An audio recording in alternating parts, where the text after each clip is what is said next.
Welcome to M24 news. విశాఖలో Google data centre ఏర్పాటుకు సంబంధించిన సమావేశం ప్రారంభం. సమావేశానికి హాజరైన సీఎం చంద్రబాబు, కేంద్ర మంత్రులు నిర్మలా సీతారామన్, అశ్విని వైష్ణవ్, మంత్రి లోకేష్. గూగుల్ సంస్థ నుంచి సమావేశానికి హాజరైన Google cloud CEO Thomas Kurian సహా వివిధ ప్రతినిధులు. విశాఖలో గూగుల్ డేటా సెంటర్ ఏర్పాటుకు సంబంధించిన సమావేశం ప్రారంభం. సమావేశానికి హాజరైన సీఎం చంద్రబాబు, కేంద్ర మంత్రులు నిర్మలా సీతారామన్, అశ్విని వైష్ణవ్, మంత్రి లోకేష్. గూగుల్ సంస్థ నుంచి సమావేశానికి హాజరైన Google cloud CEO Thomas Kurian సహా వివిధ ప్రతినిధులు. విశాఖలో డేటా సెంటర్ ఏర్పాటుపై గూగుల్ సంస్థతో ఏపీ ప్రభుత్వ ఒప్పందం. 87,520 కోట్ల రూపాయల పెట్టుబడులతో ఏఐ డేటా సెంటర్ ఏర్పాటు చేయనున్న గూగుల్ 1 గిగావాట్ కెపాసిటీతో విశాఖలో ఏఐ డేటా సెంటర్ ఏర్పాటు చేయనున్న గూగుల్ వైద్యారోగ్యం, విద్య, వ్యవసాయం, పరిశ్రమలు తదితర రంగాల్లో సేవలు అందించనున్న ఏఐ డేటా సెంటర్. విశాఖ నుంచి సింగపూర్, మలేషియా, ఆస్ట్రేలియా దేశాలతో సబ్సీ కేబుల్ ద్వారా అనుసంధానం కానున్న Google AI data centre. Thomas Kurian, Google cloud CEO. Global connectivity హబ్గా విశాఖ నుంచి 12 దేశాలతో సబ్సీ కేబుల్ విధానం ద్వారా అనుసంధానం అవుతాం. అమెరికా వెలుపల గూగుల్ సంస్థ ఇంత పెద్ద ఎత్తున పెట్టుబడులు పెట్టడం ఇదే తొలిసారి.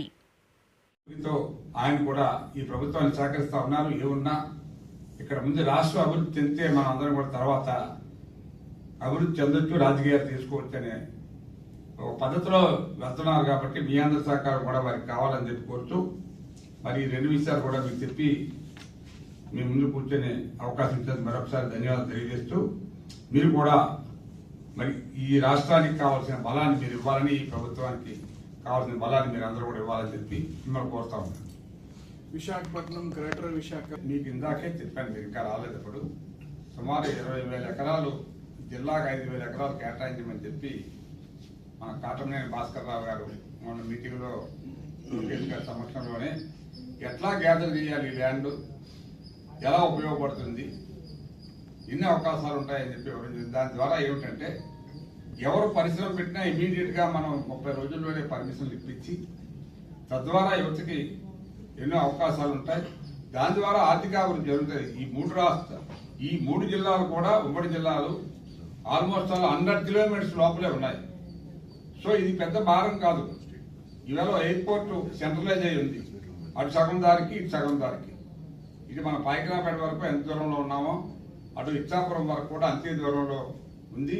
ఇచ్చాపురం నుంచి ఈవేళ మన పాయకరాపేట వరకు కూడా ఒక జోన్గా ప్రభుత్వం దీన్ని ఏర్పాటు చేయాలని, ఎన్ని పరిశ్రమలు వీలైతే అన్ని పరిశ్రమలు తీసుకురావడానికి ఈవేళ ప్రయత్నం చేస్తూ ఉన్నారు. ఇప్పటికే మీకు తెలుసు, ఇటు మనకి ఉక్కు పరిశ్రమ, అక్కడేమో ఏరోస్పేస్ పరిశ్రమ, మన వైజాగ్ ఏమో ఐటీ పరిశ్రమ. ఈ 3 పరిశ్రమలు ద్వారా ఇప్పటికే ఇందాక చెప్పాను 1,80,000 మంది, 2 లక్షల మందికి ఉద్యోగాలు వచ్చే అవకాశాలు ఉన్నాయి. ఈ ఉద్యోగ అవకాశాలను మనం వాడుకుంటే ఒక బ్రహ్మాండమైన ఎకనామిక్ జోన్ మీకు ఏదైతే చెప్పామో ఇక్కడున్న అభివృద్ధి 3 జిల్లాలకి ఒక సపోర్ట్గా పనిచేస్తుందని చెప్పి నా ఉద్దేశం.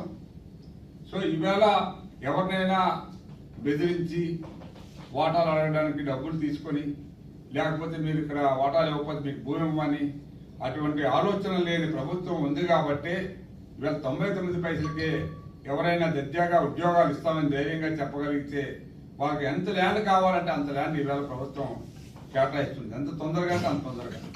డబ్బున్న వాళ్ళకి అవసరమైతే కొనుక్కోమని చెప్తుంది, కొనుక్కుంటున్నారు. ఇవాళ టాటా లేకపోతే గూగుల్ మనం ఇచ్చే ఇన్సెంటివ్స్ ఏవైతే ఉన్నాయో ఇవాళ 29 రకాల ఇన్సెంటివ్స్ ఇస్తున్నాం మనం. ఆ ఇన్సెంటివ్స్ కూడా కంపెనీలకి ఎంతో బ్రహ్మాండమైన ఉపయోగకరం ఉంది. సుమారు ఇవాళ గూగుల్ ఉందండి, 22,000 కోట్లు మీ పేపర్లో రాశారు. దగ్గర 20,000 కోట్ల రూపాయలు సబ్సిడీల రూపంలో మనం ఇస్తున్నాం.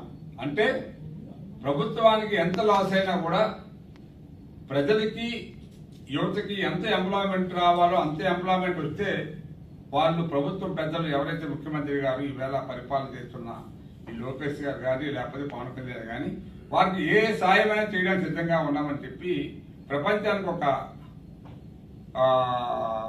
హామీ ఇస్తున్నారు. ప్రపంచంలో ఉన్న పెద్ద పెద్ద కంపెనీలకి ఈవేళ హామీ ఇస్తున్నారు. అందులో భాగంగానే ఈవేళ అన్ని రాష్ట్రాలు కాకుండా అన్ని దేశాలు తిరిగి రేపు మన నవంబర్ 14-15న ఒక పెద్ద ఇండస్ట్రియల్ సమిట్ పెట్టి తద్వారా కూడా మరి ఎన్ని కంపెనీలు చేస్తారో చూద్దాం. మనం చాలా వస్తాయని అనుకుంటున్నాం. తద్వారా మన విశాఖపట్నానికి ఈవేళ ప్రపంచ పటంలో ఒక ప్రముఖమైన స్థానం వస్తుందని చెప్పి తప్పదు. మీరు ఒక ఆయన 20 ఏళ్ళు కానీ 10 ఏళ్ళకి దీన్ని పెద్ద మహానగరంగా తయారు చేసే అవకాశం ఉంది. మీ రాజకీయ నాయకులు, ఆఫీసర్లు, ప్రెస్ వారు మీరందరూ సమిష్టిగా పనిచేస్తే డెఫినెట్ గా విశాఖపట్నాన్ని మరో స్టేజ్ తీసుకెళ్ళొచ్చు అనేది మా ఉద్దేశం.